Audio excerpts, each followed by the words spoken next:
اعوذ باللہ من الشیطان الرجیم بسم اللہ الرحمن الرحیم اللہم صلی علی سیدنا محمد وعلی آل سیدنا محمد وعلی سیدنا محمد وبارک وسلم۔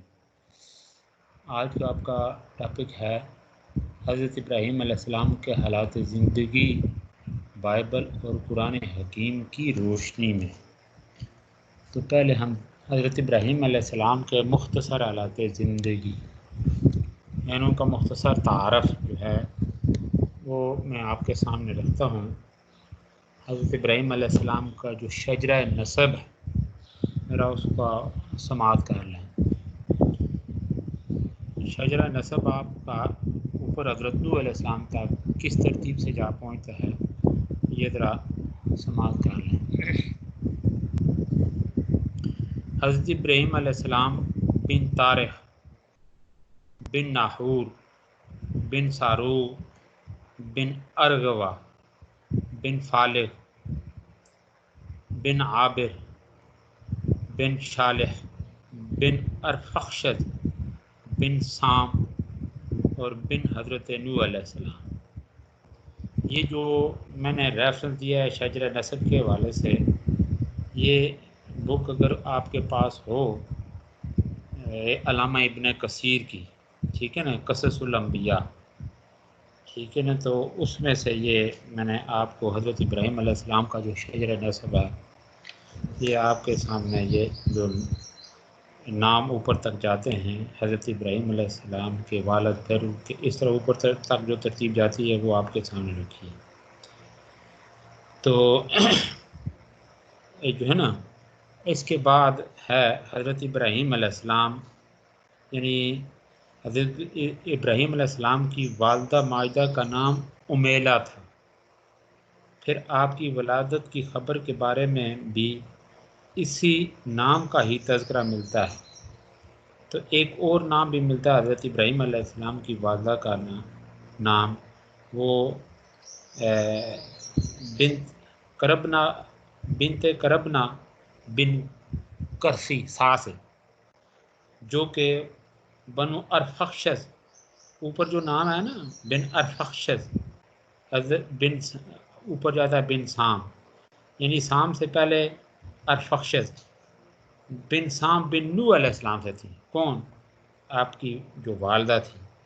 تو حضرت ابراہیم علیہ السلام کی جو کنیت تھی، یہ ان کو آپ نے سنا ہوگا کہ ان کی کنیت ایک تو تھی نا، یہ اپنا ان کا جو لقب تھا خلیل اللہ، اللہ کے دوست، کس وجہ سے یہ بارہا آگے ہم پڑھیں گے یہ حالات زندگی کے حوالے سے، جو آپ کو جو ہے نا معاملات درپیش ہے، اس میں پھر آپ نے جو ہے نا وہ ثابت قدمی دکھائی۔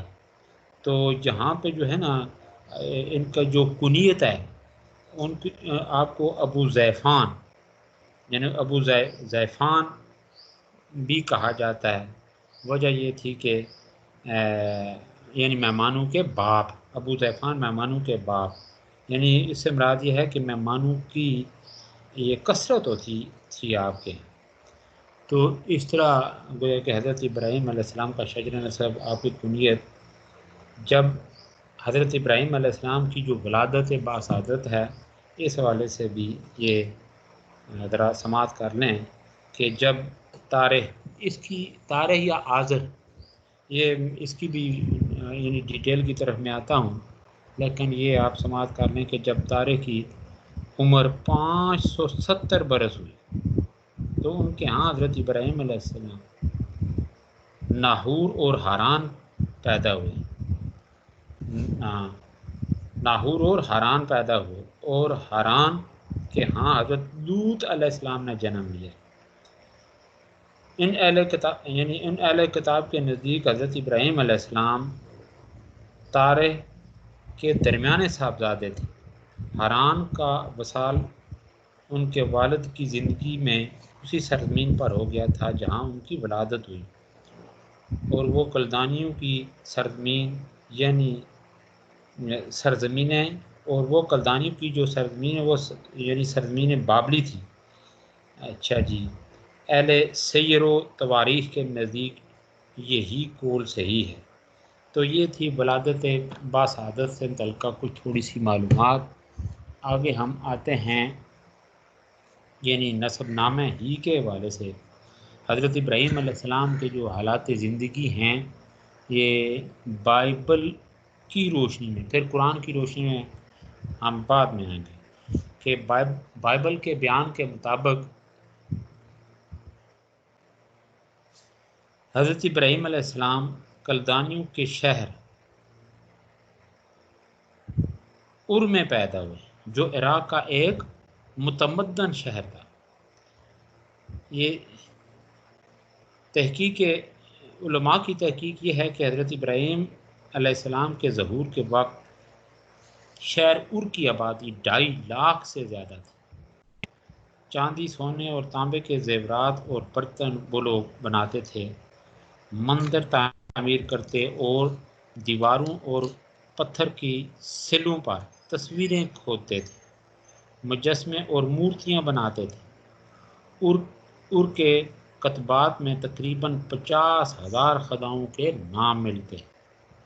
ہر شہر کا الگ محافظ خدا ہوتا تھا۔ ار کا رب البلد کون تھا؟ چاند دیوتا، رب البلاد یعنی یہ ننار چاند دیوتا تھا۔ اسی مناسبت سے لوگوں نے اس شہر کا نام کمرینہ بھی رکھا تھا۔ قمر چاند کو کہتے تو اس کے ساتھ اس کا نام کیا رکھا؟ کمرینہ۔ اسی طرح ایک دوسرے بڑے شہر کا جو رب البلد شماس یعنی سورج دیوتا تھا، اور اسی طرح دوسرے خداؤں کے نام ستاروں اور سیاروں وغیرہ کے لیے بھی رکھے گئے تھے۔ یہ وہ ماحول تھا جس میں حضرت ابراہیم علیہ السلام نے اپنے شعور کی آنکھ کھولی، اور ار جو تھا اس کی آبادی 3 طبقوں پر اس زمانے میں مشتمل تھی۔ پہلا جو طبقہ تھا وہ تھا امیلو، یہ اگر آپ درستی کر لیں، یہ اسکرین کے اوپر امبلو لکھا گیا ہے، ایک نقطے کی کمی ہے، امیلو۔ دوسرا ہے مشکینو، اور یہ تیسرا ہے ارد۔ آپ ان کی ذرا ڈیٹیل تھوڑی سماعت کر لیں۔ امیلو یہ اونچے طبقے کے لوگ تھے جن میں پجاری، حکومت کے عہدیدار اور فوجی شامل تھے۔ نمبر 2 پہ ہے مشکینو، یہ تجارت، صنعت کار اور زراعت پیشہ لوگ تھے۔ نمبر 3 ارد، یہ طبقہ جو تھا یہ غلاموں پر مشتمل ہوتا تھا۔ یہ جو ہے نا یہ 3 طبقے، یعنی یہ ان تینوں طبقوں میں پہلا طبقہ امیلو جو ہے یہ خاص یہ اہمیت اور امتیازات کا حامل تھا۔ ان کے فوجداری اور دیوانی حقوق اور ان کی جان و مال کی قیمت دوسروں سے بڑھ کر تھی۔ حضرت ابراہیم علیہ السلام کے خاندان کا جو حال ہمیں تالمود سے ملتا ہے۔ تالمود یہ آگے جا کے ہم پڑھیں گے، یہ تورات اور تالمود، اس کا باہمی ایک دوسرے کے ساتھ تعلق کیا ہے، تالمود اور تورات۔ اور میں نے بتایا تھا آپ کو کہ یہودیوں کا یہ عقیدہ ہے کہ جس نے بغیر تالمود کے تورات کو پڑھا اس کا کوئی خدا ہی نہیں ہے، یہ عجیب بات ہے۔ تو یہ ہے کہ حضرت ابراہیم علیہ السلام کے خاندان کا جو یعنی حال ہمیں تالمود سے ملتا ہے، اس سے معلوم ہوتا ہے کہ امیلو طبقے کے فرد کہ آپ امیلو طبقے کے فرد تھے، اور یعنی حضرت ابراہیم علیہ السلام کا جو باپ تھا وہ ریاست کا اس زمانے میں سب سے بڑا عہدیدار تھا۔ اس کے ساتھ ساتھ یہ بائبل ہی کے حوالے سے یعنی حضرت ابراہیم علیہ السلام کا ذکر یہ پیدائش کے 11ویں باب سے لے کر 25ویں باب تک ملتا ہے، اور اس طرح یہ سب سے پہلے آپ کا نسب نامہ بیان کیا گیا ہے جو نوح علیہ السلام کے بڑے بیٹے سام تک پہنچتا ہے۔ اس کے بعد آپ کے حالات زندگی بیان کیے گئے ہیں جن کا خلاصہ یہ ہے کہ آپ کی یعنی آپ کی شادی حضرت سارہ سے جو 10 سال آپ سے چھوٹی تھی، ان کے والد یعنی حضرت ابراہیم علیہ السلام کے والد تارے. آگے جب ہم بات کریں گے نا یہ تارے جو تھے، پھر قرآن مجید میں جو نام آتا ہے آزر کا، اس حوالے سے یہ آپ خود پڑھ بھی لیں گے، بکس کے اندر اس کی ڈیٹیل لکھی ہوئی ہے، میں بھی آپ کے ساتھ شیئر کر لوں گا یہ موقع محل کی مناسبت سے. تو بات ہی ہو رہی تھی کہ یعنی حضرت ابراہیم علیہ السلام کی شادی حضرت سارہ سے ہوئی جو ان کی یعنی عمر میں ان سے 10 سال چھوٹی تھی. یہ بائبل کی روایت ہے جس کا میں نے ریفرنس کہ 25 یعنی 11ویں باب سے لے کر 25ویں باب تک ملتا ہے اس کا تذکرہ. اچھا، ان کے والد یعنی حضرت ابراہیم علیہ السلام کے والد یہ تارے انہیں اپنے ساتھ لے کر ار سے سفر کرتے ہوئے ہاران آ جاتے ہیں، جہاں تارے کا انتقال ہو جاتا ہے. حضرت ابراہیم علیہ السلام ہاران سے 75 برس کی عمر میں سرزمین کنعان تشریف لے جاتے ہیں. ان کے بھتیجے حضرت لوط بھی ان کے ساتھ ہوتے ہیں. خداوند ان لوگوں سے انعامات کثیرہ اور بڑی قوم اور بڑی قوم بنانے کا وعدہ فرماتے ہیں، اور وہ یہ کہ کنعان کی سرزمین انہیں اور ان کی اولاد کو عطا کرے. بائبل میں حضرت ابراہیم علیہ السلام کو خیمے میں بسنے والے بھیڑوں اور بکریوں کے پالنے والے سردار قبیلہ کی حیثیت سے پیش کیا گیا ہے. بعد ازاں حضرت ابراہیم جنوبی فلسطین کا رخ کرتے ہیں اور وہاں ایک قربان گاہ خداوند کے نام پر بناتے ہیں. اس سرزمین میں قحط پڑنے کی وجہ سے بحری راستے کو عبور کرتے ہوئے مصر کے زرخیز ملک میں تشریف لے جاتے ہیں، جہاں ایک عجیب واقعہ پیش آتا ہے کہ حضرت ابراہیم علیہ السلام اس خوف سے کہ کہیں مصری ان کی خوبصورت بیوی کو حاصل کرنے کے لیے انہیں قتل نہ کر ڈالیں، اسے اپنی بہن ظاہر کرتے ہیں. جب سارہ کو فرعون کے حرم میں لے جایا جاتا ہے تو خداوند فرعون اور اس کے خاندان پر مصیبتیں نازل کرتا ہے. چنانچہ فرعون انہیں مصر سے چلے جانے کو کہتا ہے. یہ تلمود یعنی بائبل کتاب پیدائش باب نمبر 12 آیت 15 سے لے کر 20 تک اس کی عبارت ذرا ملاحظہ کریں. جس طرح ہے نا آپ قرآن مجید کی وہ آیات وہ اس کا ترجمہ وہ کاماز کے اندر، تو اسی طریقے سے یہ جو میں نے ریفرنس دیا اس کی جو عبارت ہے کتاب پیدائش، اس کا جو میں نے ابھی ریفرنس دیا ہے اس کی ذرا یہ عبارت یہ سماعت کریں. اور فرعون کے عمرا نے اس کو دیکھ کر یعنی حضرت ابراہیم علیہ السلام کے سامنے ساری کی تعریف بیان کی، اور وہ عورت فرعون کے گھر پہنچائی گئی اور اس نے ابراہیم پر اس کی خاطر احسان کیا، اور بھیڑ بکریاں اور گائے بیل اور گدھے اور غلام لونڈیاں اونٹ اس کے پاس ہو گئے. اس پر خداوند نے فرعون اور اس کے خاندان پر ابراہیم کی بیوی کے سبب سے بڑی بڑی بلائیں نازل کی. تب فرعون نے ابراہیم کو بلا کر کہا، تو نے مجھ سے یہ کیا کیا؟ تو نے مجھے کیوں نہ بتایا کہ تیری بیوی ہے؟ تو نے یہ کیوں کہا کہ وہ تیری بہن ہے؟ اس لیے میں نے اسے لیا کہ وہ میری بیوی ہو، سو لے اور اپنی بیوی کو لے کر چلا جا. اسی قسم کا ایک اور واقعہ یہ بائبل کا ریفرنس ہے، بائبل کی کتاب پیدائش یعنی باب نمبر 20 آیات یعنی 2 تا 18 میں بھی جیراڈ کے بادشاہ ابھی ملک کے حوالے سے بیان کیا گیا ہے کہ بائبل کے بیان سے واضح نہیں ہوتا کہ مصر میں حضرت ابراہیم نے کوئی قربان گاہ یا تبلیغی مرکز قائم کیا یا نہیں۔ ابراہیم علیہ السلام کی کنعان میں واپسی پر ان کے اور حضرت لوط علیہ السلام کے چرواہوں میں ایک تنازع پیدا ہو گیا، چنانچہ وہ الگ الگ علاقے اختیار کر لیتے ہیں۔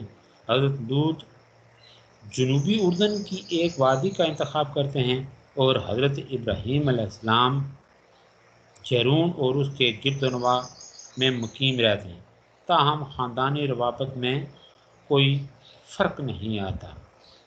اس کی ایک مثال اس طرح سے بیان کی گئی ہے کہ حضرت لوط کو جب ان کے دشمن پکڑ کر لے جاتے ہیں تو حضرت ابراہیم اپنے مجاہدین کے ساتھ مل کر ان کی دشمنوں سے خلاصی کرواتے ہیں۔ یعنی وہ دیکھیں نا، ان کے جو یعنی چرواؤں میں تنازع کے باوجود اگرچہ وہ الگ الگ وہ اپنا وہ علاقوں کا رخ اختیار کرتے ہیں، لیکن جو خاندانی روابط ہیں وہ ٹوٹتے نہیں ہیں۔ اور اس حوالے سے جب حضرت لوط علیہ السلام کو دشمن پکڑ کر لے جاتے ہیں تو حضرت ابراہیم علیہ السلام اپنے مجاہدین کے ساتھ مل کر ان کو دشمن سے چھڑاتے ہیں۔ اسی طرح آگے جب یہ سلسلہ بڑھتا ہے تو بائبل ہی کے مطابق، اسی کا ہمارا ٹاپک یہ ہے کہ حضرت ابراہیم علیہ السلام کے حالات زندگی بائبل کی روشنی میں، یہ بائبل کی روشنی میں یہ آپ کو حضرت ابراہیم علیہ السلام کے آپ قرآن حکیم کی روشنی میں بات کریں گے تو اور پھر دیکھیں کوئی چیزیں تھوڑی بہت ملتی ہیں، باقی جو حقیقت ہے وہ قرآن بھی ہماری رہنمائی کرتا ہے۔ ہمارا اعتقاد اور ایمان اسی آخری کتاب پہ ہے، اس لیے کہ یہ جو ہے نا یہ تورات باقیہ جو آسمانی کتب ہیں اس کے اندر وہ دیکھنا کس طرح سے ترمیم اور وہ تحریف کی گئی، یہ بھی قرآن مجید ہمیں آگاہ کرتا ہے۔ تو بہرحال بات آگے بڑھ رہی ہے کہ حضرت ابراہیم علیہ السلام یعنی بائبل کے مطابق جب حضرت ابراہیم علیہ السلام یعنی بوڑھے ہو جاتے ہیں تو انہیں ہر وقت یہ غم ستاتا ہے کہ ان کی کوئی اولاد نہیں، کوئی وارث نہیں جو سارے ورثے کا مالک بن سکے۔ تو چنانچہ خداوند اپنے وعدے کو دہراتا ہے اور وارث کے پیدا ہونے کی خوشخبری دیتا ہے۔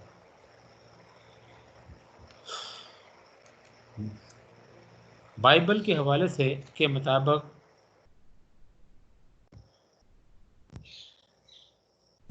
ساری اپنی مصری باندی ہاجرہ ابراہیم علیہ السلام کو پیش کرتی ہیں کہ وہ اس کی بیوی ہے۔ اس سے حضرت اسماعیل علیہ السلام پیدا ہوتے ہیں۔ اس وقت حضرت ابراہیم علیہ السلام کی عمر 86 یعنی 86 برس تھی۔ 99 برس کی عمر میں یعنی 99 برس کی عمر میں خداوند پھر ابراہیم علیہ السلام پر نگاہ کرم فرماتا ہے اور ان سے عہد باندھتا ہے جس کی علامت خستہ قرار دیا جاتا ہے۔ ساری کا نام بھی سارا رکھ دیا جاتا ہے۔ بائبل کے بیان کے مطابق حضرت ابراہیم علیہ السلام کو ان کے جائز وارث حضرت اسحاق کے پیدا ہونے کی بشارت دی جاتی ہے، اور اس کا جو بشارت ہے اس کا یعنی ریفرنس یہ پیدائش یعنی کتاب پیدائش باب 17 آیات 17 تا 18 اس میں یہ اس کو سماعت کریں۔ تب ابراہیم سرنگوں ہوا اور ہنس کر کہنے لگا، کیا 100 برس کے بوڑھے سے کوئی بچہ ہوگا؟ اور ساری جو کہ 90 برس کی ہے کوئی اولاد ہوگی؟ حضرت اسحاق کی ولادت کے وقت آپ کی عمر 100 برس تھی۔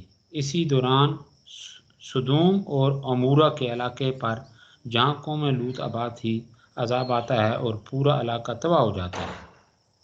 حضرت لوط بھاگ کر اپنی اور اپنی 2 بیٹیوں کی جان چاہتے ہیں۔ دوسری طرف سارا کے کہنے پر حضرت ابراہیم، حضرت ہاجرہ اور حضرت اسماعیل کو مکہ مکرمہ مکہ مکرمہ کی بے آب و گیا سرزمین پر چھوڑ آتے ہیں۔ بائبل کے مطابق اسحاق علیہ السلام کی قربانی اللہ کے حضور پیش کرتے ہیں اور خدائی امتحان میں سرخرو ہوتے ہیں، یعنی پورا اترتے ہیں، اور ایک دمبا ذبح کر دیا جاتا ہے۔ اسی اثناء میں حضرت ابراہیم علیہ السلام ایک اور بیوی کتورہ سے شادی کرتے ہیں اور ان سے بھی اولاد ہوتی ہے۔ پھر 175 برس کی عمر میں حضرت ابراہیم علیہ السلام وفات پا جاتے ہیں۔ حضرت اسماعیل علیہ السلام اور حضرت اسحاق علیہ السلام انہیں مقفیلہ کے باغ میں جو جیرون کے پاس ہے دفن کرتے ہیں۔ بائبل آتش نمرود کے گلدار بن جانے کا جو خاص واقعہ ہے اس سے خاموش ہے۔ نیز انہوں نے کلدانیوں کے بتوں کو جو پاش کیا، بائبل نے اس عظیم کارنامے کا ذکر بھی نہیں کیا۔ قرآن حکیم میں ان دو عظیم واقعات کا خصوصی طور پر ذکر ہے، جبکہ حضرت ابراہیم علیہ السلام کی عراقی دور کی زندگی کا کوئی واقعہ بائبل میں نہیں بیان کیا گیا۔ یہ ہے حضرت ابراہیم علیہ السلام کے حالات زندگی اس کی روشنی میں، بائبل کی روشنی میں۔ اب ہم آتے ہیں قرآن حکیم کی روشنی میں حضرت ابراہیم علیہ السلام کے حالات زندگی۔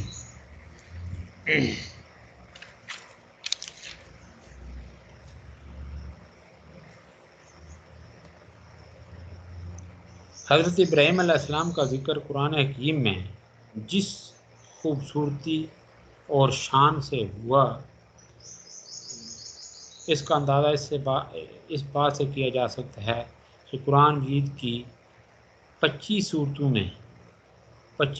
میں اور 63 آیات میں آپ علیہ السلام کی زندگی کے مختلف پہلوؤں اور ان کے عظیم القدر کارناموں کو بیان کیا گیا ہے۔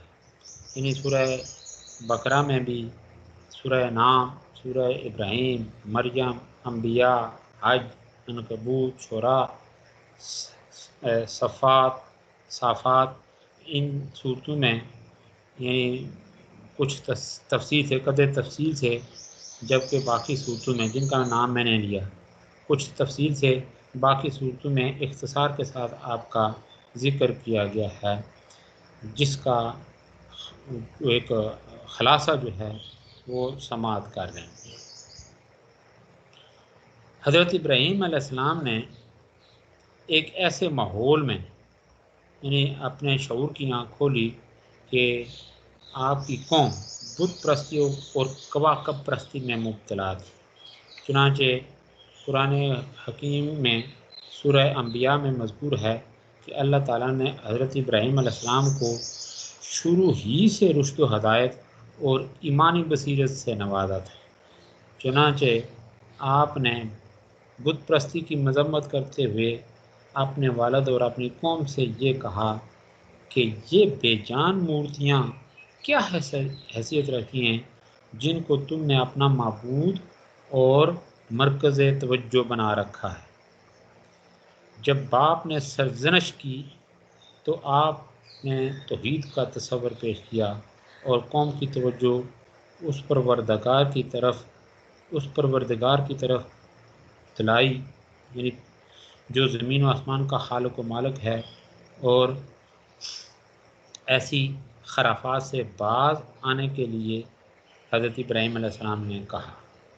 یعنی سورہ مریم میں خاص طور یعنی سورہ مریم یہ آیت نمبر 42 اور 43 میں خاص اس مناظرے کا ذکر کیا گیا ہے جو باپ بیٹے میں پیش آیا، اور باپ کی نصیحت پر کان نہ دھرنے پر حضرت ابراہیم علیہ السلام نے ان سے بہت حسن و خوبی کنارہ کشی اختیار کر لی اور یہ الفاظ کہہ کر رخصت ہوئے کہ سلام علیکم ساستغفر لک ربی، کہ آپ پر سلامتی ہو، میں آپ کے حق میں اپنے رب سے یعنی مغفرت طلب کرتا رہا۔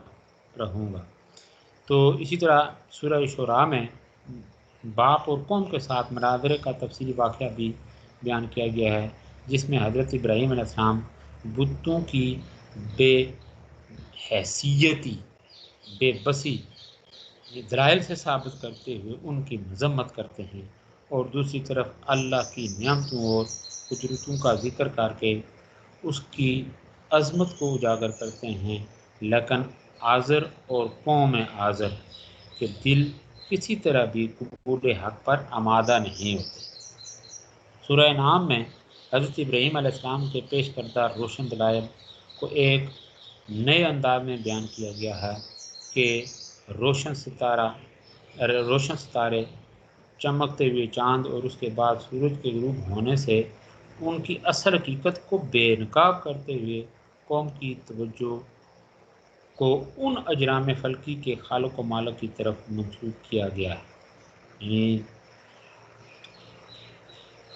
اسی طرح سورہ انبیاء، یہ آیت نمبر 59 اور 66 میں یہ ذکر ہے کہ حضرت ابراہیم علیہ السلام نے ایسے نادر موقع سے فائدہ اٹھاتے ہوئے، جب کہ قوم ایک مذہبی میلے پر چلی گئی تھی، تمام بتوں کو پاش کر دیا سوائے بڑے دیوتا کے۔ قوم جب واپس آئی اور معبودان باطل کا یہ حشر دیکھا تو سر پکڑ کر بیٹھ گئے۔ یہ تو معلوم ہی ہو چکا تھا کہ یہ کام حضرت ابراہیم علیہ السلام کے ہاتھوں ہی انجام پا سکتا ہے، چنانچہ انہوں نے آخری فیصلہ یہ کیا کہ انہیں آگ کے ایک بہت بڑے الاؤ میں زندہ جلا دیا جائے، یعنی فیصلہ یہ کیا کہ انہیں آگ کے ایک بہت بڑے الاؤ میں زندہ جلا دیا جائے۔ اس حوالے سے تالمود کا بیان ہے کہ اس کے بعد بادشاہ کے حکم سے حضرت ابراہیم علیہ السلام قید کر دیے گئے، 10 روز تک جیل میں رہے۔ پھر بادشاہ کی کونسل نے ان کے زندہ جلا دینے کا فیصلہ کیا۔ تو اس حوالے سے سورہ انبیاء اور سورہ الصف میں یہ مذکور ہے کہ آپ کو یعنی انجام کار اس جو انجام کار تھا، یعنی آگ میں ڈالے جانے کا جو انجام تھا، آگ کے بڑے الاؤ میں آپ کو ڈالا گیا، لیکن انجام کار یہ کہ وہ آگ جو تھی وہ گلزار بن گئی۔ تو اس کے ساتھ ساتھ حضرت ابراہیم علیہ السلام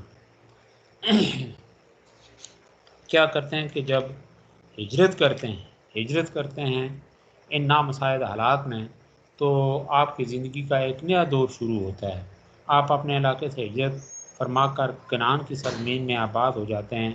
یہاں بڑھاپے میں اللہ تعالیٰ اولاد نرینہ عطا فرماتے ہیں، اور پہلے حضرت اسماعیل علیہ السلام، بعد میں اسحاق علیہ السلام تولد ہوئی۔ اب ابراہیم علیہ السلام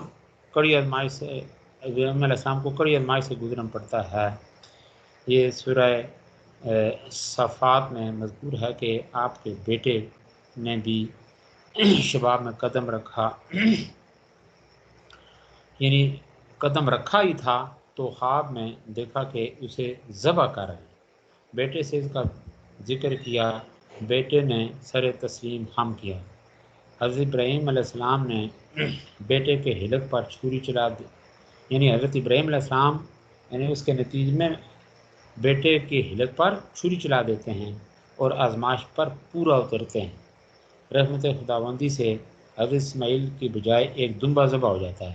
یہ ابھی میں نے بائبل کے حوالے سے کہ انہوں نے بائبل کے مطابق یہ قربانی کس کی تھی؟ حضرت اسحاق علیہ السلام۔ قرآن مجید ہماری رہنمائی کرتا ہے کہ یہ قربانی کس کی تھی، اور یہ مکالمہ ہے کہ اے بیٹے میں نے خواب دیکھا کہ میں تجھ کو ذبح کرتا ہوں۔ پھر حضرت ابراہیم علیہ السلام فرماتے ہیں، جواب دیتے ہیں کہ اے بجان وہ کچھ کر گزر گئے جو کچھ آپ نے خواب میں دیکھا ہے۔ ستجدنی انشاءاللہ من الصابرین، اے بجان اگر اللہ نے چاہا، اللہ کے فضل و کرم سے آپ مجھے جو ہے نا صابرین میں سے پائیں گے۔ تو حضرت ابراہیم علیہ السلام کر گزرتے ہیں، بلکہ آگے اس کی تو لمبی چوڑی تفصیلات ہیں وہاں پہ۔ پھر دیکھیں نا کسی وقت انسان کے جو ہے نا عقیدت و محبت کے جو جذبات ہیں وہ آنسو کی صورت میں ان کو روک نہیں سکتا، چھلک پڑتے ہیں۔ تو یہی چیز ہمارے سامنے آتی ہے. اس سے پھر آپ دیکھیں نا، اسی لیے حضرت ابراہیم علیہ السلام کو دیکھیں نا خلیل اللہ کہا گیا ہیں. اور حضرت اسماعیل علیہ السلام کی تابع داری کے بارے میں آپ وہ ذرا شاہ نامہ اسلام یہ لکھا ہے حفیظ جعلی صاحب نے، تو وہ اس میں لکھتے ہیں کہ یہ فیضان نظر تھا یا کہ مکتب کی کرامت تھی، سکھائے کس نے اسماعیل کو آداب فرزندی، کہ جتنا مکالمہ باپ بیٹے کے درمیان ہوتا ہے تو اس کے نتیجے میں دیکھیں نا حضرت ابراہیم علیہ السلام تو یہ کام کرتے ہی ہیں. ٹھیک ہے نا، اللہ تعالیٰ کے حکم یعنی جو خواب دیکھتے ہیں اس کو اللہ کا حکم سمجھتے ہوئے اس کی تعمیل کرتے ہیں. لیکن حضرت ابراہیم علیہ السلام جب مشورہ یا وہ دیکھیں نا جو گفتگو آگے بڑھتی ہے تو اس میں بھرپور یہ یعنی تابعداری اطاعت و فرمانبرداری اس میں سامنے آتی ہے. تو سارا الٹا یہ کہ وہ پیش کرتے ہیں اپنے آپ کو، بلکہ مشورہ دیتے ہیں کہ ابا جان یہ ایسا اس طرح کریں کہ جو ہے نا آپ اپنی آنکھوں پہ اور پٹی باندھ دیں، میرے ہاتھ اور پاؤں باندھ دیں، ایسا نہ ہو کہ جو ہے نا وہ چھری چلنے کے اس وجہ سے پھر شفقت پیدری جو ہے کہیں غالب نہ آ جائے، میرے چہرے کے اوپر آپ کی نظر پڑے تو اللہ کے حکم کی تعمیل میں ذرا بار بھی جو ہے نا خلل آئے. یعنی آپ دیکھ لیں پھر یہ ہے اطاعت اور فرمان برداری. پھر یہ معاملہ منطقی انجام تک پہنچتا ہے، دونوں باپ اور بیٹا سرخرو ہوتے ہیں. ٹھیک ہے نا، یعنی ان کی جو نیت عمل نیت کی میں اس لیے کہا کرتا ہوں کہ انسان کی جو نیت ہوتی ہے اس کے مطابق آگے اس کا عمل بھی سرزاد ہوتا ہے. تو نیت اطاعت اور فرمان برداری حضرت ابراہیم علیہ السلام کی اللہ کے سامنے. اسی طریقے سے جب وہ بات یہاں تک پہنچاتے ہیں تو دونوں چیزیں باپ کے بھی جو ہے نا اور اللہ اور اس کے نبی یعنی حضرت ابراہیم علیہ السلام جو حضرت اسماعیل علیہ السلام کے باپ ہیں، تو دونوں کی اطاعت فرمان برداری کے نتیجے میں اپنی جان پیش کرتے ہیں. لیکن یہ ہے کہ اس آزمائش میں پورے اترتے ہیں. یہ چھری چلاتے ہیں حضرت ابراہیم علیہ السلام، پھر چلتی نہیں ہے. اور اگر آپ اس کی تفصیلات پڑھیں تو پھر میں نے ابھی بتایا کہ چھری کو پٹک دیتے ہیں کہ چھری یہ کیوں تو جو ہے نا حضرت اسماعیل علیہ السلام کی یہ گردن کاٹتی ہیں، رگیں کاٹتی کیوں نہیں، جسم کو کاٹتی کیوں نہیں ہے ان کی گردن کو. تو چھری جب کاٹتے نہیں تو پٹک دیتے ہیں، جا کے ایک پتھر کے اوپر لگتی ہے، پتھر کٹ جاتا ہے، دو ٹکڑے ہو جاتا ہے. اس وقت پھر اللہ تعالیٰ یہ جو ہے نا چھری کو قوت گویائی عطا فرماتے ہیں. جب پوچھا کہ پتھر کو کاٹ دیا یہ اسماعیل کے نازک بدن کو کیوں نہ کاٹا، کہ چھری بول پڑتی ہے کہ یہ اللہ کا حکم.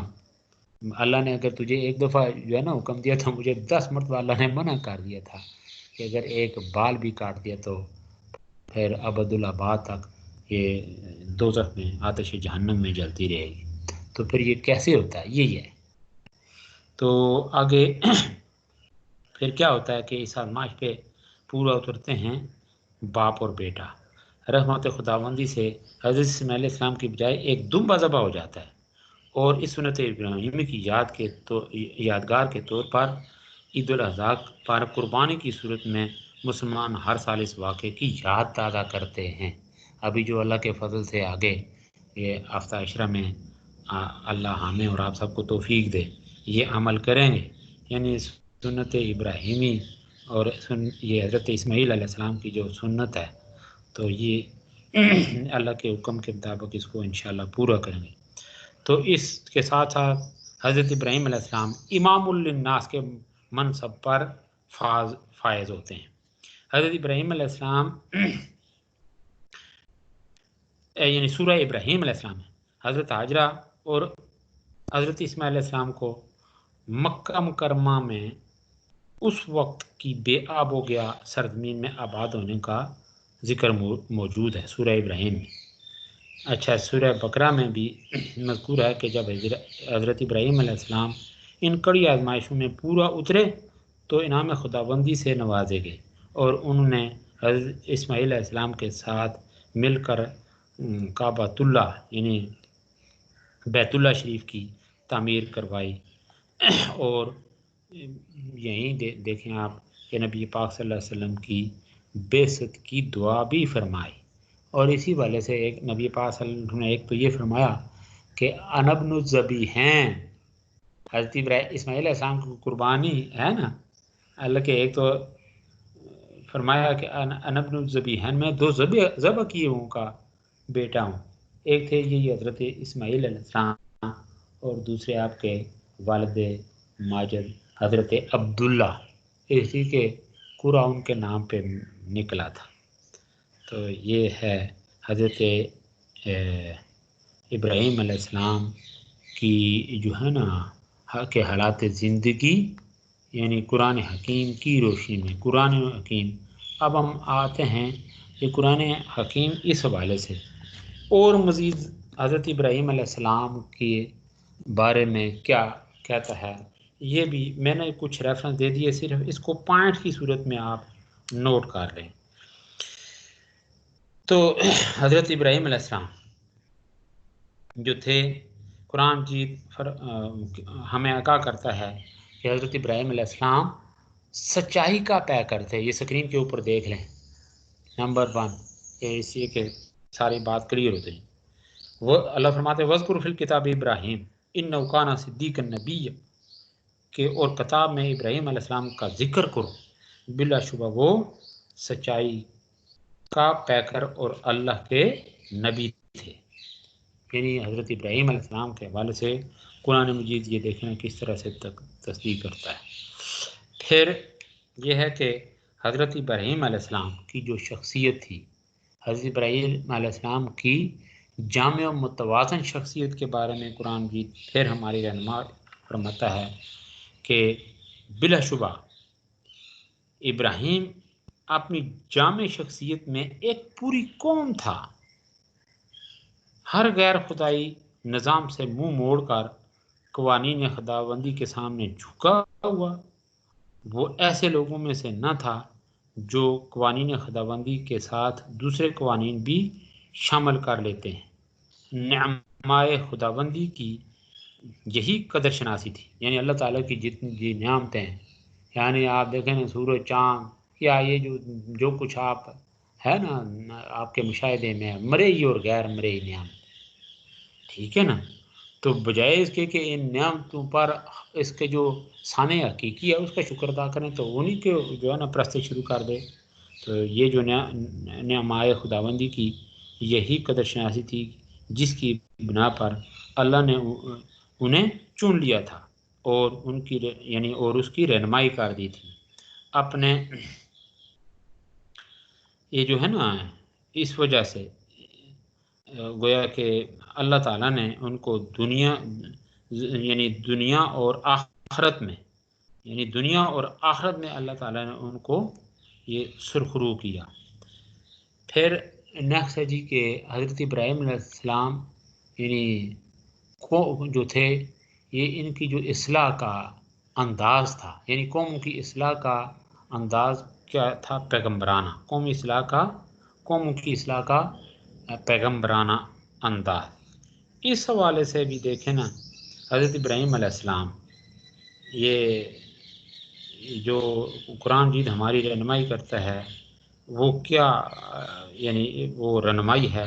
اس حوالے سے قرآن مجید کی جو آیات بینات ہیں اس کا ذرا ترجمہ یہ سماعت کریں کہ اللہ فرماتے ہیں کہ اور ابراہیم نے جب اپنی قوم کی مردہ حالت کو دیکھا، ٹھیک ہے نا، تو عرض کیا پروردگار کیا ایسی مردہ قوم میں بھی حیات نو حاصل کر سکتی ہیں؟ یہ ہے نا وَإِذْ قَالَ إِبْرَاهِيمُ رَبِّ أَرِنِي كَيْفَ تُحْيِي الْمَوْتَى قَالَ أَوَلَمْ تُؤْمِنْ قَالَ بَلَىٰ وَلَٰكِن لِيَطْمَئِنَّ قَلْبِي. تو آگے یہ گویا اس کا ترجمہ میں آپ کے جو ہے نا گوشے گزار کر رہا ہوں کہ حضرت ابراہیم علیہ السلام نے جب یہ اللہ سے یہ مکالمہ کرتے ہیں، بات کرتے ہیں، اللہ کی بارگاہ میں یہ گوشے گزار کرتے ہیں، تو اللہ نے کیا فرمایا گیا کہ کیا تمہارے اس پر ایمان نہیں؟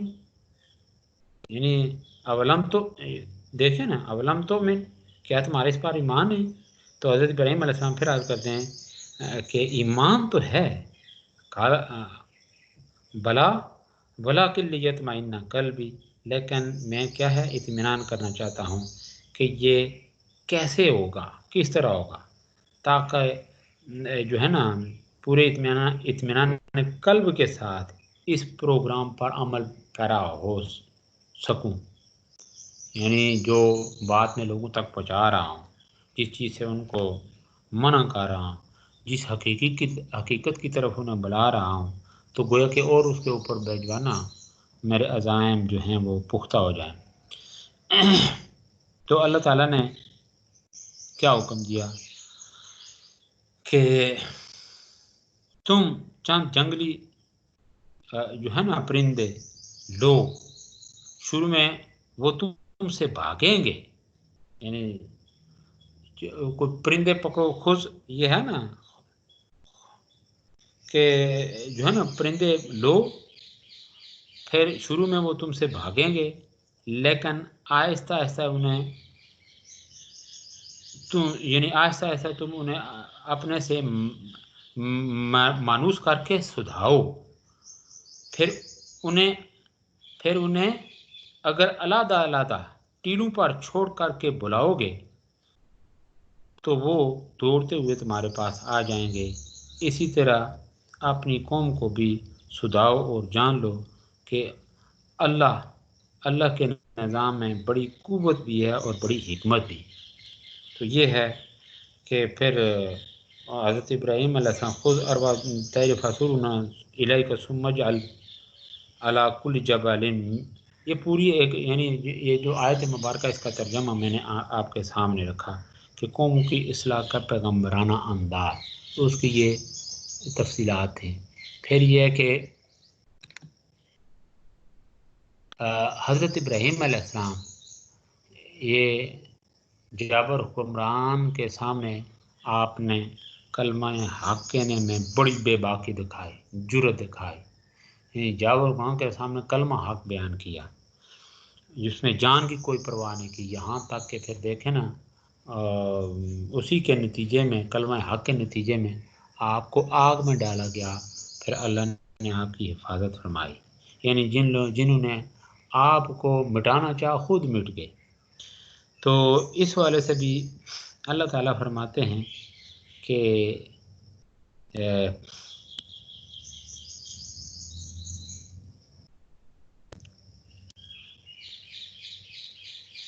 علم تری الی الذی حاج ابراہیم، یہ اس کا ترجمہ پھر آیت اتنی سن کے آپ ذہن میں تو ترجمہ ذرا سماعت کر لیں، یعنی اس حکمران کے معاملہ پر غور کیا جس نے اللہ کے بارے میں ابراہیم علیہ السلام سے بحث کی تھی اور اس کی بحث دلیل و برہان کی بجائے محض کس پہ تھی؟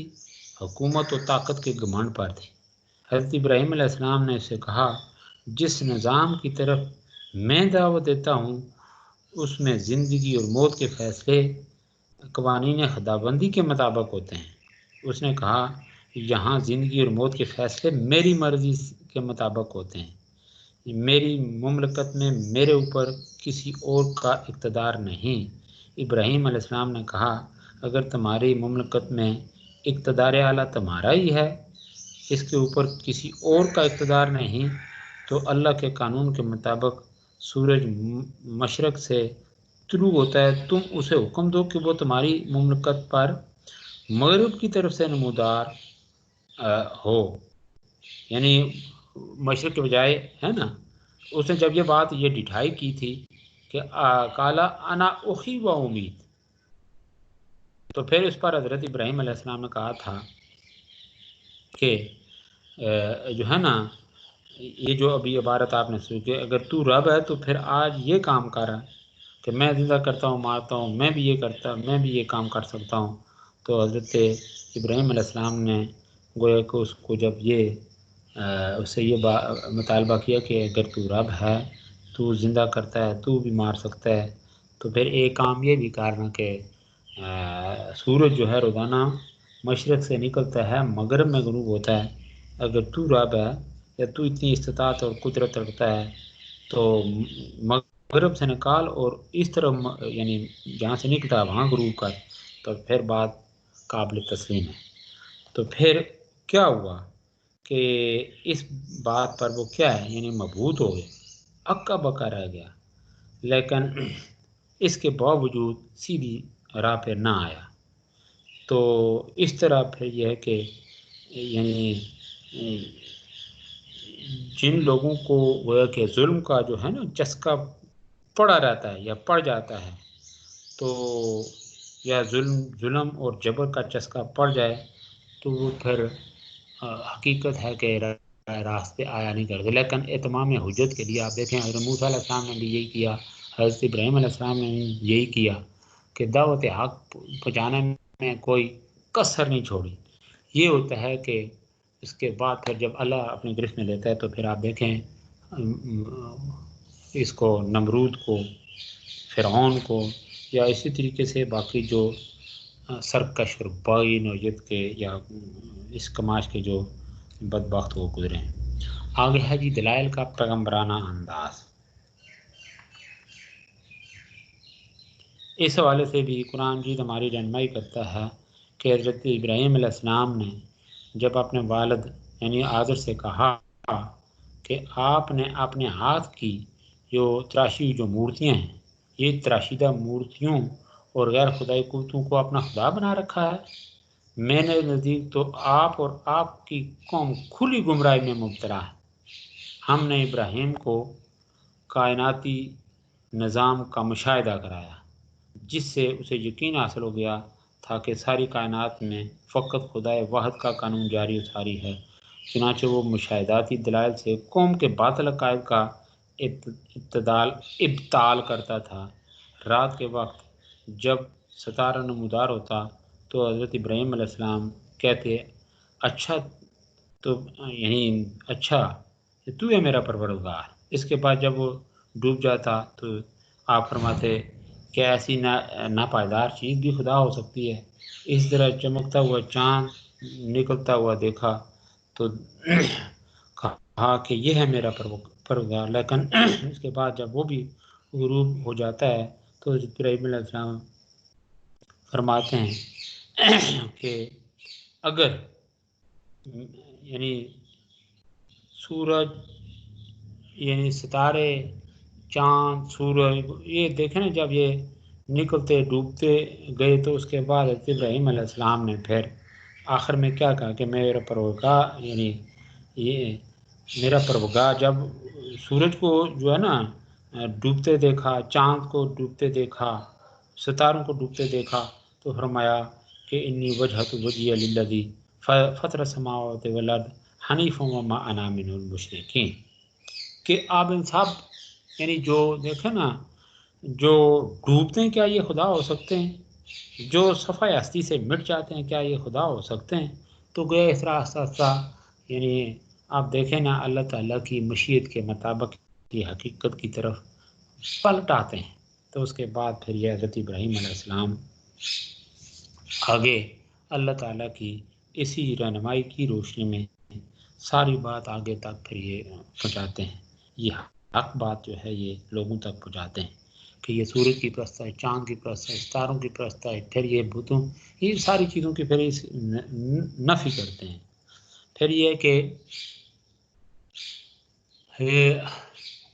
گمراہوں کی اصلاحی دلیل پر حضرت ابراہیم علیہ السلام کا طنز کرتے ہیں. کیا طنز کرتے ہیں ابراہیم علیہ السلام؟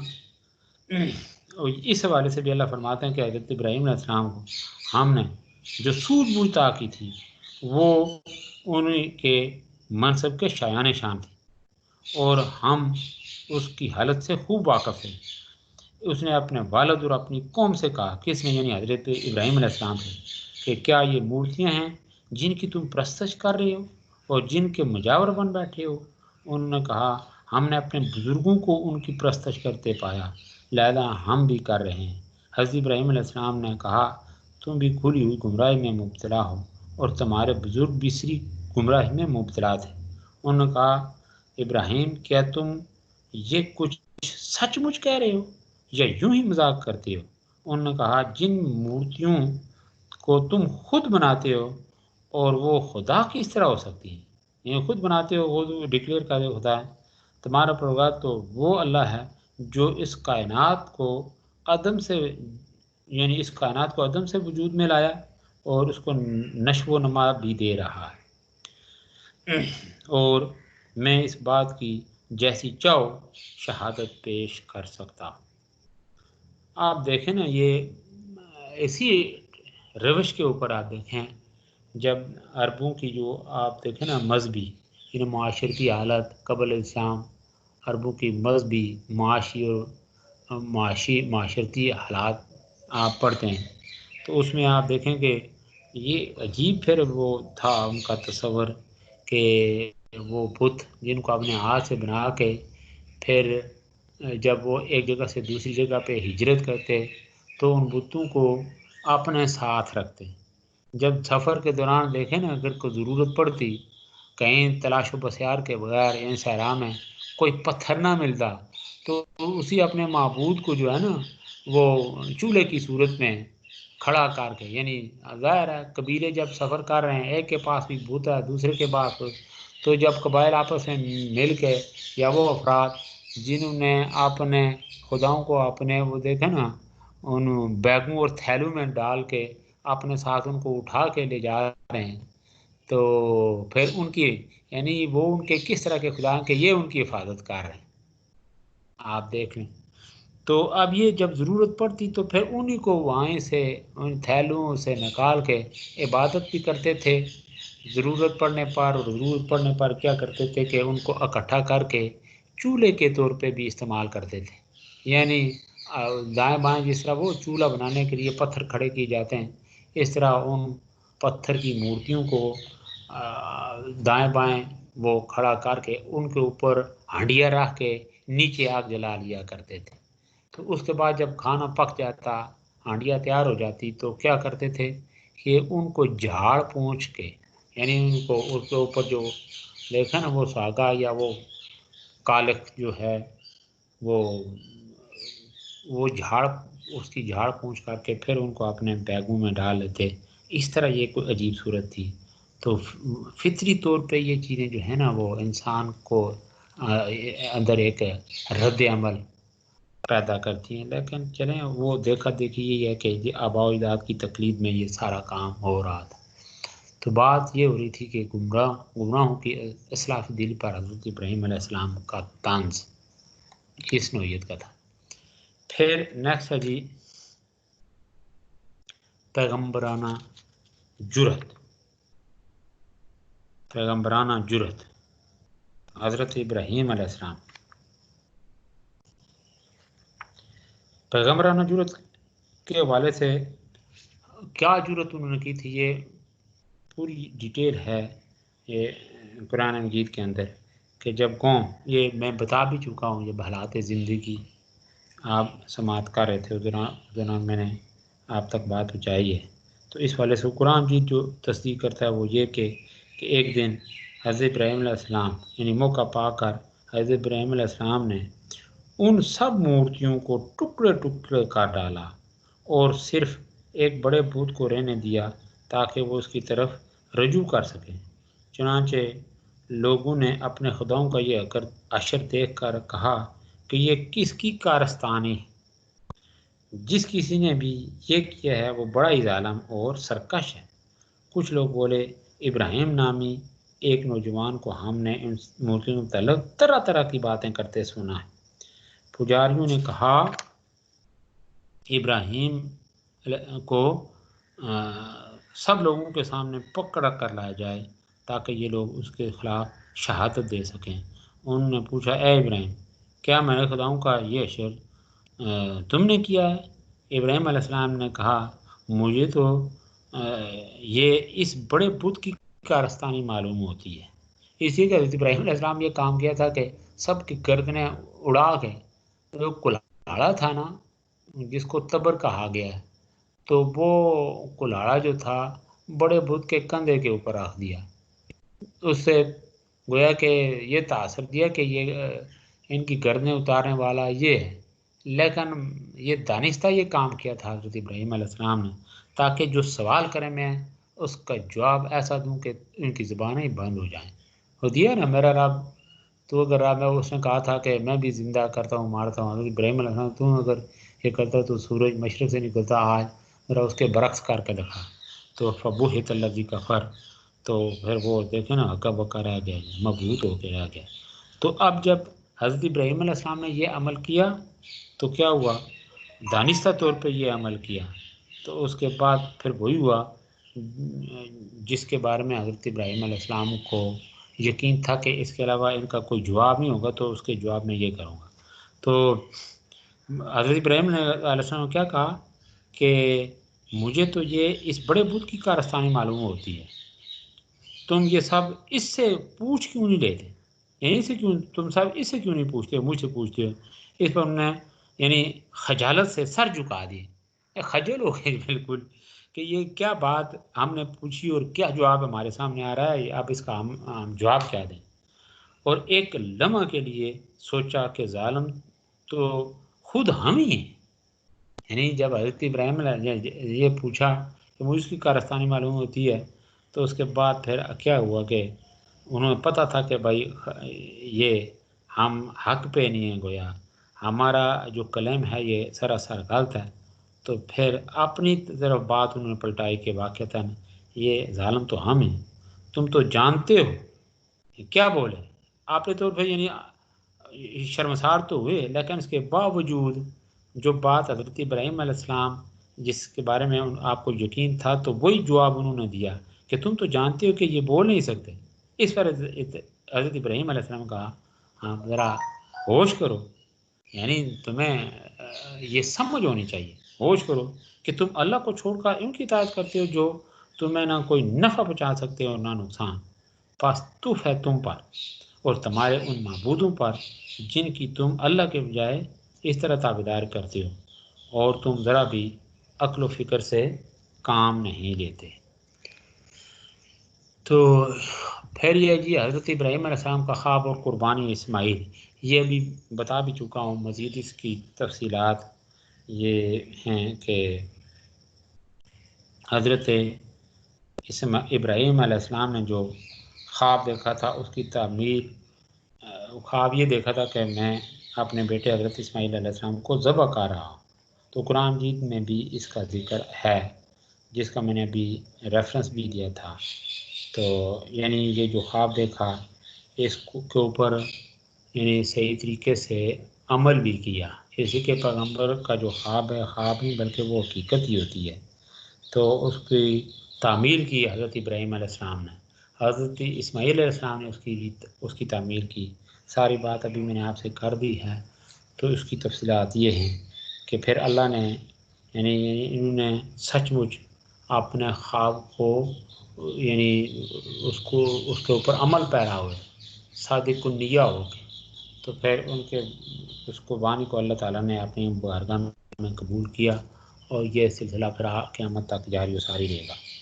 تو اس کے بعد پھر آخر میں تعمیر کعبہ، حضرت ابراہیم علیہ السلام اور حضرت اسماعیل علیہ السلام نے پھر یہ اللہ کے حکم کے مطابق یہ کعبۃ اللہ کی دیواروں کو اٹھاتے ہیں، اور پھر تعمیر کعبہ کے دوران ابراہیم علیہ السلام دعائیں مانگتے جاتے ہیں کہ پروردگار میں اس بستی میں جو مرکز قائم کر رہا ہوں اسے انسانیت کے لیے امن بنا دیجیے، اور مجھے اور میری اولاد کو توفیق عطا فرمائیے کہ غیر اللہ کی اطاعت سے بچے رہیں۔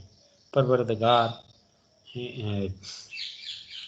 ان غیر خدائی قوتوں یعنی ان غیر خدائی قوتوں نے بہت سے لوگوں کو گمراہ کر دیا ہے، سو جو کوئی میری راہ پر چلا وہی میرا ہوگا، اور جس نے اس راہ سے روگردانی کی تو اس نے اپنے ساتھ زیادتی کر لی۔ برہا آپ علیہ السلام کی ذات یعنی جو تھی اس کے بارے میں قرآن مجید ہماری رہنمائی کرتا ہے کہ اپنی یعنی ذات میں حضرت ابراہیم علیہ السلام ایک یعنی قوم تھے، ٹھیک ہے نا۔ ان ابراہیم، یہ ابھی ریفرنس دے چکا ہوں ابتداءً کہ ان ابراہیم کانا امتن قانتا للہ حنیف، تو آپ صلی اللہ علیہ وسلم کی جو ہے نا آپ علیہ السلام کی ذات بڑی یعنی حضرت ابراہیم علیہ السلام کی جو ذات تھی اپنی یعنی وہ اپنی ذات میں پوری ایک قوم تھے۔ تو آپ نے حضرت ابراہیم علیہ السلام نے اللہ کے حکم کے مطابق کعبۃ اللہ کی تعمیر کی، اور پھر حضرت ابراہیم علیہ السلام نے دعا کی ربنا تقبل منا انک انت السمیع العلیم، کہ اللہ جو میں ہماری طرف سے یہ جو سائی اور کاوش ہے اس کو اپنی بارگاہ میں مقبول فرما۔ تو یہ تھا حضرت ابراہیم علیہ السلام کی جو ہے نا حالات زندگی، یعنی قرآن حکیم کی روشنی میں۔ تو اس میں جو چند ایک پوائنٹس تھے میں نے آپ کے سامنے ان کو ڈیفائن کیا۔ اب ہے نیکسٹ، اس حوالے سے کوئی کوشچن کرنا ہو تو کر لیں پلیز۔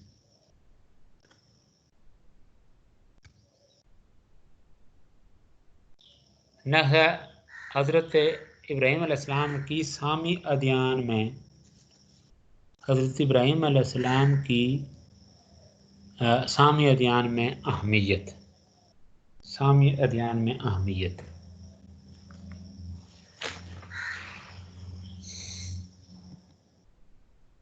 یہ اسکرین کے اوپر ذرا اس کے مقاصد دیکھ لیں۔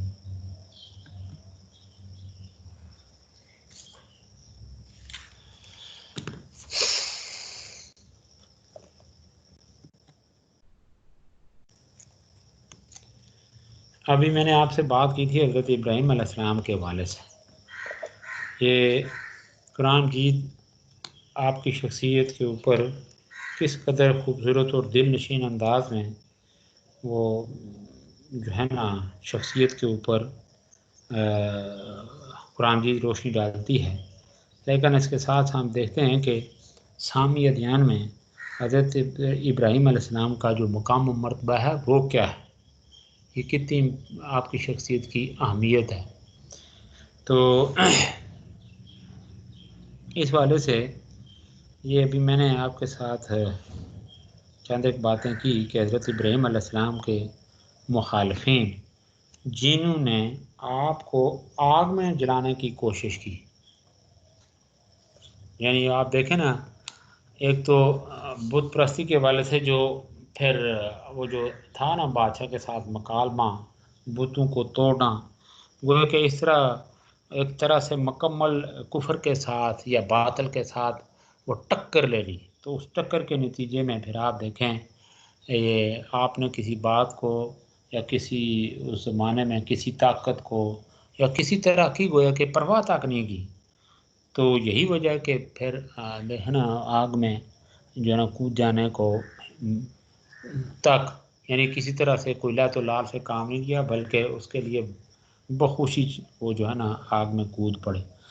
تو اس حوالے سے میں بے خطر کود پڑا آتش نمرود میں عشق، عقل ہے محو تماشائل، علامہ اقبال کے حوالے سے آپ نے بارہ یہ سنا ہوا۔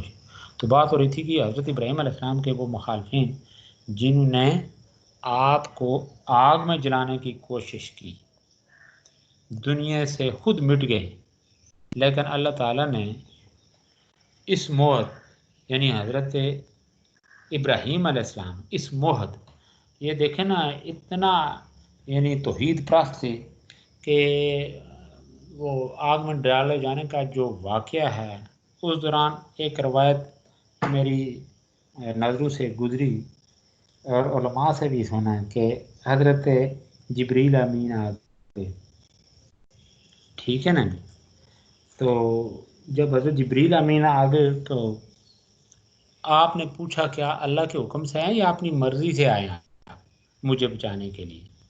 تو پھر حضرت ابراہیم علیہ السلام کا جو جواب تھا اس پر حضرت ابراہیم علیہ السلام نے فرمایا کہ میرے لیے اللہ کافی ہے، یعنی اتنے نازک مرحلے پہ بھی اللہ کی جو توحید ہے، اللہ کی وحدانیت، اللہ کی ذات کے اوپر ایمان و ایقان، تو اس کو آج سے جانے نہیں دیا۔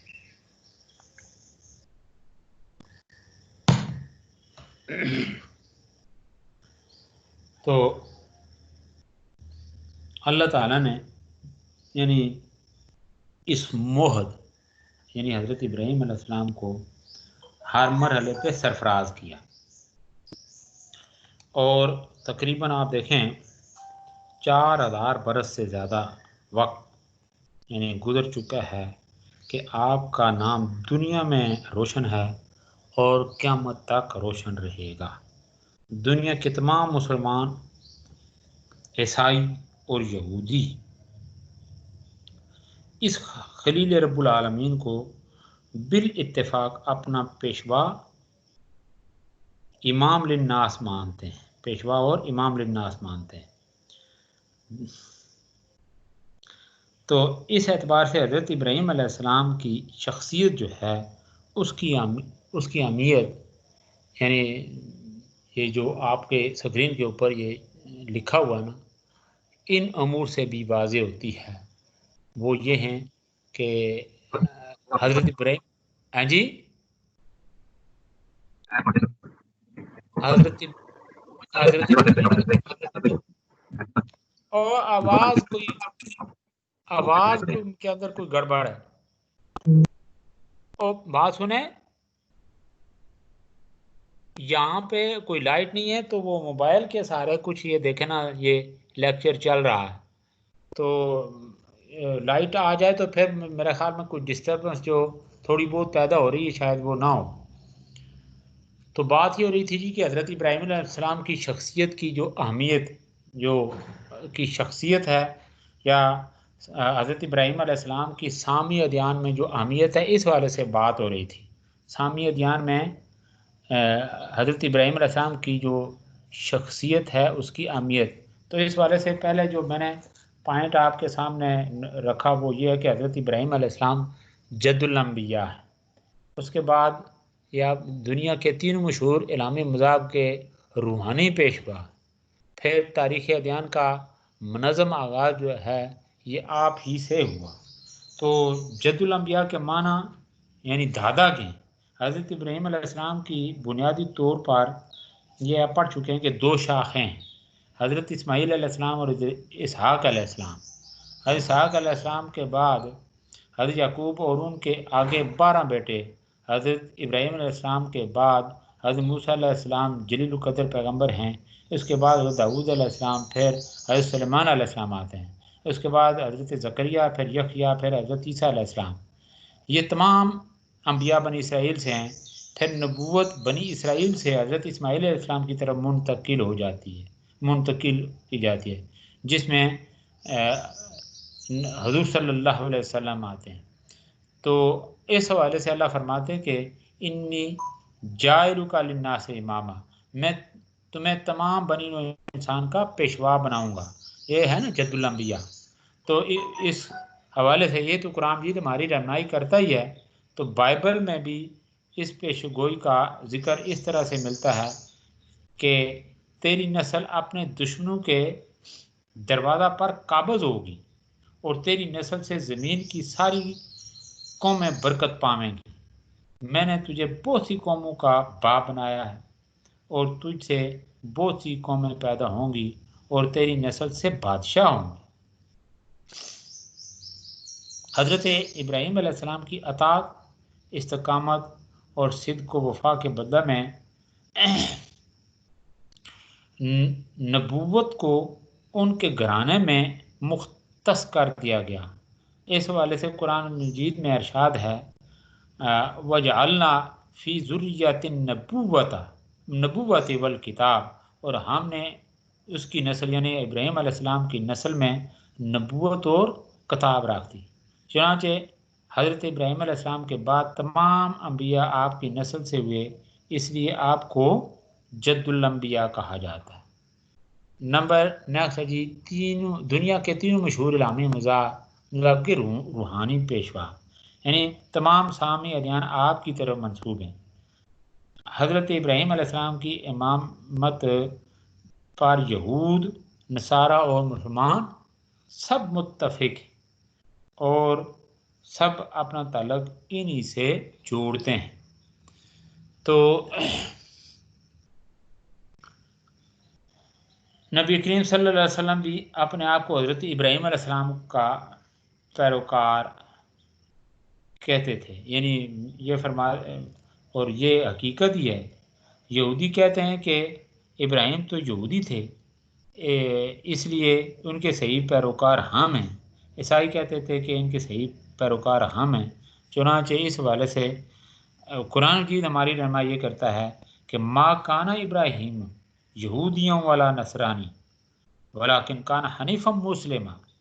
اب جو دعویٰ کرے تو دعویٰ کے ساتھ جب تک عمل نہ ہو تو پھر بات تو نہیں بنتی. تو اس حوالے سے اللہ تعالیٰ فرماتے ہیں کہ اے اہل کتاب تم ابراہیم علیہ السلام کے بارے میں کیوں جھگڑتے ہو؟ تورات اور انجیل تو ابراہیم کے بعد ہی نازل ہوئی، تو کیا تم سمجھتے نہیں؟ تم لوگ جن چیزوں کا علم رکھتے ہو ان کی بابت خوب یعنی بحث کر چکے. آپ اس بات کے بارے میں کیوں بحث کرتے ہو جس کا تمہیں کوئی علم نہیں؟ اللہ جانتا ہے اور تم نہیں جانتے. ابراہیم نہ یہودی تھا اور نہ نصرانی، بلکہ وہ تو ایک مسلم یکسو تھا اور وہ ہرگز مشرکوں میں سے نہ تھا. یہ ہے ما کان ابراہیم یہودیوں والا نصرانی. تو اس حقیقت کو اللہ تعالیٰ اس طرح واضح فرماتے ہیں. پھر نمبر یہ نیکسٹ ہے جی تاریخ ادیان کا منظم آغاز جو ہے آپ ہی سے ہوا. یہ تاریخ ادیان کا باقاعدہ آغاز یعنی آپ ہی سے ہوتا ہے. یعنی یہ حضرت ابراہیم علیہ السلام یہ 2000 سال قبل مسیح، پھر اس کے بعد یہودیت جو ہے یہ 1500 قبل مسیح. اسی طریقے سے یہ ہندو مت جو ہے ہندو دھرم یہ 1500 کے بعد. پھر زرتشتی مذہب جس کے بارے میں آپ پڑھ چکے ہیں یہ 600 قبل مسیح. اچھا اسی طریقے سے بدھ دھرم جو ہے یہ بھی 600 قبل مسیح. یہ کنفیوشی مت جو ہے کنفیوشس مذہب کنفیوشس یہ 550 قبل مسیح. اور یہ عیسائیت جو ہے یہ سن 1 عیسوی. تو اس کے یہ ڈیٹس یہ بکس کے اندر یہ درج ہیں، یہ نوٹ کر لیں آپ کہیں سے بھی، نہیں تو سماعت تو کر لیا آپ نے. نمبر نیکسٹ ہے جی کہ منظم تبلیغ کا آغاز. منظم تبلیغ کا ہر نبی کو اس کی قوم کی طرف بھیجا گیا. حضرت شعیب صالح علیہ السلام، شعیب علیہ السلام، صالح علیہ السلام، حضور علیہ السلام اپنی اپنی قوم کی طرف بھیجے گئے. حضرت ابراہیم علیہ السلام ار سے چل کر فلسطین، پھر مصر، پھر سرزمین حجاز میں جاتے ہیں.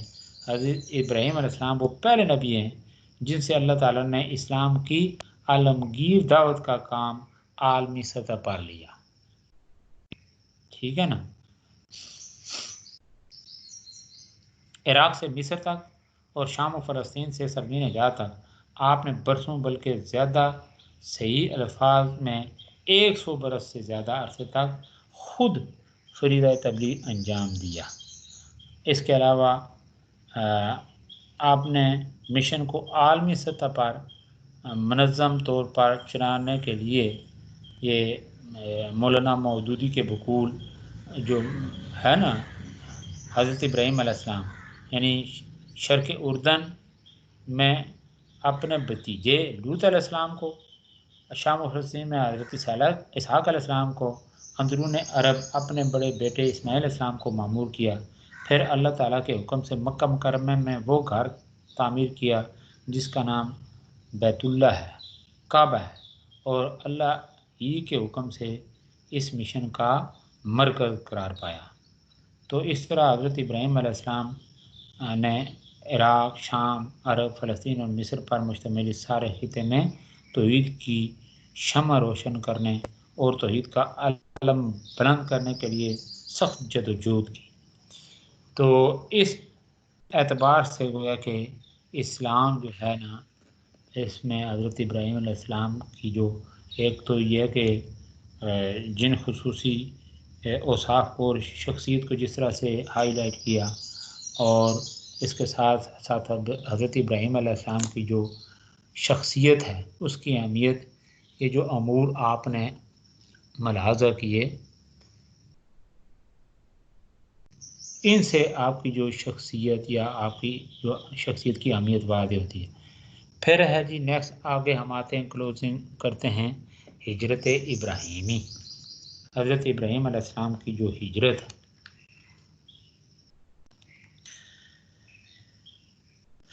حضرت ابراہیم یعنی یہ اس موحد شخصیت کا جو ترک وطن ہے وہ اس کے اسباب، اس کے محرکات، پھر اس کے نتائج کیا سامنے آتے ہیں. یہ گویا کہ چند ایک چیزیں پھر ریپیٹ ہو رہی ہیں، لیکن یہ کہ ٹاپک کو جس طرح سے یہ سلائڈ کی صورت میں آپ دیکھ رہے ہیں تو اس کو کلوز کرنا ہے اسی ترتیب کے ساتھ. ہجرت ابراہیمی یعنی فلسطین کی جانب ہجرت. حضرت ابراہیم علیہ السلام یہ وطن یہ ترک کیوں کیا حضرت ابراہیم علیہ السلام نے؟ یہ ظاہر ہے قوم کے ساتھ جو دیکھیں نا یہ ایک طرح کا تصادم اختیار کیا حضرت ابراہیم علیہ السلام نے، بلکہ ان کے عقائد کی وجہ سے حضرت ابراہیم علیہ السلام نے جب ان کو راست پہ لانے کے لیے یعنی دعوت حق ان تک پہنچائی، اس کے نتیجے میں گویا کہ وہ جو ہے نا جو باطل تھا آپ کی جان کا دشمن ہو گیا. یہاں تک کہ میں نے آپ کو بتایا کہ آپ کو جو ہے نا آپ کے خلاف جو ہے نا اس حد تک سازشیں کی گئیں کہ آپ کو آگ میں ڈالا گیا، باقی وہ ساری چیزیں. لیکن یہ کہ فلسطین کی جو طرف جو ہجرت کی وہ ایسے نہیں، یہ ہجرت اس لیے کہ مشن کو لے کر ہجرت کی، عادتاً ہجرت نہیں، بلکہ ایک تو یہ ہے کہ انبیاء علیہ السلام کی جو ہجرت ہوتی ہے وہ کیا اللہ کے اذن سے، حکم سے ہوتی ہے. نبی پاک صلی اللہ علیہ وسلم کی ہجرت جو تھی اس میں سب سے پہلی جو بات ہمارے سامنے آتی ہے تو اس کا پہلا سبب وہ تھا اللہ کی مشیت، ٹھیک ہے، اللہ کا اذن، اللہ کا امر. تو فلسطین کی جانب جو ہجرت حضرت ابراہیم علیہ السلام شہر یعنی بابل کے مختلف علاقوں میں تبلیغ کرتے کرتے فلسطین پہنچے. اس سفر میں آپ کے ہمراہ حضرت سارہ اور بھتیجا لوط اور ان کی بیوی بھی تھی. یہ تقریباً یہ میں آپ کو بتا چکا ہوں، یہ دیکھ لیں یہ آگے اس کی بکس کے اندر ساری ڈیٹیل موجود ہے. پھر نیکسٹ ہے جی مصر کی جانب ہجرت اور آزمائش. مصر کی جانب ہجرت کیا تھی اور آزمائش کیا تھی کہ مصر کی جانب یعنی حضرت جب نابلس سے چل کر مصر پہنچے تو یہ بخاری اور مسلم کی روایت کے مطابق وہاں ایک ظالم بادشاہ سے سابقہ پڑا. حضرت ابراہیم علیہ السلام کو یہ معلوم ہوا کہ یہ اس بدنیت آدمی ہے. شہر میں جب کوئی نیا مسافر آتا ہے تو اس کے ساتھ اس کی بیوی ہو تو اس کو اپنے حرم میں داخل کر لیتا ہے، یہ بھی میں نے ابھی بتا دیا ہے. اور ساتھ ساتھ ہی کہ شوہر کو قتل کروا دیتا ہے، اور اگر مسافر کے ساتھ اس کی بہن یا کوئی اور عزیز ہو تو مسافر کو چھوڑ دیا جاتا ہے. یہ عجیب بات تھا. تو اس کے نتیجے میں یہ ہوا کہ آزمائش تھی. پھر اللہ تعالیٰ نے اس میں بھی سرخرو کیا. یہاں تک بات آگے بڑھتی ہے کہ یہ لمبی تفصیلات ہیں کہ حضرت ابراہیم علیہ السلام نے پھر وہ بکسا بنایا فلاں، اس کی لمبی چوڑیاں قصص الانبیاء میں تفصیلات ہیں. میں مختصر کرتے ہوئے آپ تک جو بات پہنچانا چاہتا ہوں وہ یہ کہ حضرت ابراہیم علیہ السلام حضرت سارہ جو تھیں اس آزمائش میں سرخرو ہیں. یعنی وہ جو بدبخت تھا اس کے ہاتھ یعنی شل ہو گئے. باقی معاملہ یہ ہوا کہ اس کے بعد وہ تائب ہونے پہ مجبور ہوا. حقیقت حال جب اس کے اوپر آشکار ہوئی نا، حضرت سارہ علیہ السلام جو تھی انہوں نے جو تفصیلات بتائیں کہ حضرت ابراہیم علیہ السلام آپ کی شخصیت اس طرح سے ہے، ٹھیک ہے نا، یہ کوئی معمولی شخصیت نہیں ہے. تو اس کے بعد پھر اس نے کیا کیا کہ یہ جو ہے روایت میں نے پڑھی اور مختلف اور روایتیں بھی ہیں کہ وہ جو تھا نا وہ جو بادشاہ اس نے پھر اس یعنی عمل کے تلافی کے نتیجے میں کیا کیا کہ اپنی بیٹی یعنی حضرت ہاجرہ کو، ٹھیک ہے نا، ان کے سپرد کر دیا. کس کے؟ حضرت سارہ کے سپرد کر دیا.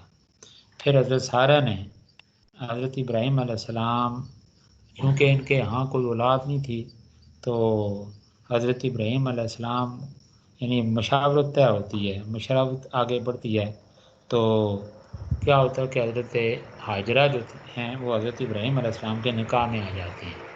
پھر اس کے بعد یہ سلسلہ آگے بڑھتا ہے، یہ کرتے کرتے پھر وادی غیر دی زرع، پھر یہ سلسلہ ہوتے ہوتے پھر ایک مرحلہ ایسا آتا ہے کہ حضرت سارہ جو ہیں وہ